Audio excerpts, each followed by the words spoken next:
ketika sedih,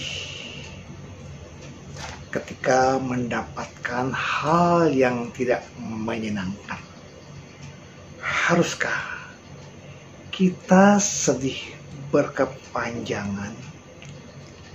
Jangan. Kenapa?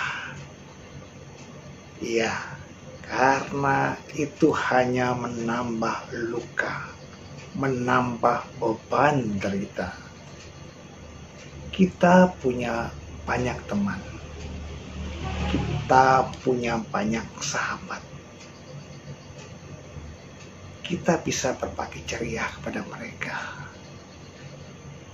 Apakah kita harus curhat tentang kesedihan kita?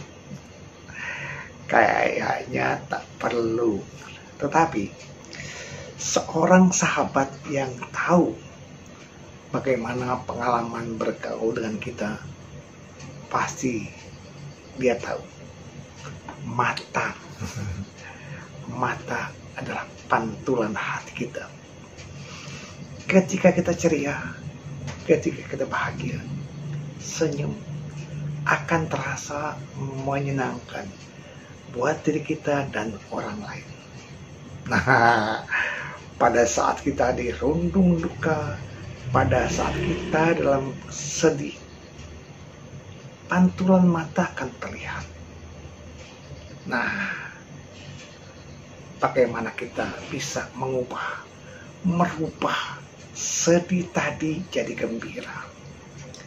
Memang sulit rasanya, apalagi kalau dia itu adalah seorang pemain humoris, orang yang harus berkarakter lucu. Ketika mendapat musibah, tetap dia harus mengalami hal yang sulit diterima, tetapi dia harus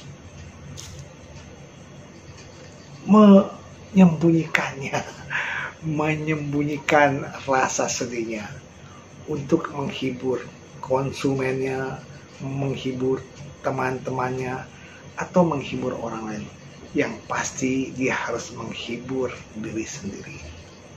Bapak, Ibu, Sobat Muda, senyum yang tulus, senyum yang mendalam dari diri sendiri, diawali dari mana? Dari pikiran yang bahagia. Kita berharap orang lain berbahagia, diri kita berbahagia, lingkungan sekitar kita bahagia. Pastinya akan bertambah kebahagiaan kita. Kenapa? Kita bisa berbagi ceria kepada orang lain, yang istilah Buddhis namanya mudita cita, ikut berbahagia melihat kebahagiaan orang lain. Wow, teman kita berhasil memakai sesuatu yang memang dia inginkan, kita pun berbahagia. Teman kita berulang tahun, kita berbahagia. Teman kita berhasil memperoleh gelar yang diidam-idamkannya, kita berbahagia. Teman kita mendapatkan pacar yang cocok, kita tuh berbahagia. Oleh karena itu, Bapak, Ibu, Sobat Muda, munculkanlah kegembiraan itu dari hati kita. Kita pancarkan kebahagiaan yang kita tumbuhkan dari senang melihat orang lain berbahagia. Pastinya dunia akan menjadi lebih ceria dengan kebahagiaan yang kita peroleh.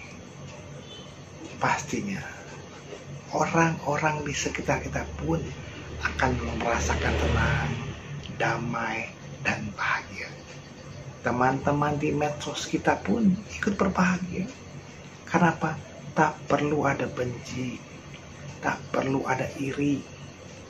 Orang lain berhasil, ya, karena karyanya, karena perjuangannya. Kita berbahagia. Saya berbahagia ketika mendengar para siswa saya berhasil memperoleh apa yang dicita-citakannya. Saya merasa senang ketika para siswa mendapat ulangan dengan nilai yang terbaik. Itulah kebahagiaan yang sulit dikatakan dengan materi, dibandingkan dengan materi. Saya berbahagia ketika bisa mengajarkan dharma, membuat orang minimal tersenyum, minimal damai, dan terlepas dari keserakahan, kebencian, dan kebodohan. Semoga dari uraian dharma yang singkat ini kita bisa mengembangkan kebahagiaan buat diri sendiri dan orang di sekitar kita, serta semua makhluk. Semoga semua makhluk hidup berbahagia. Sadu, sadu, sadu.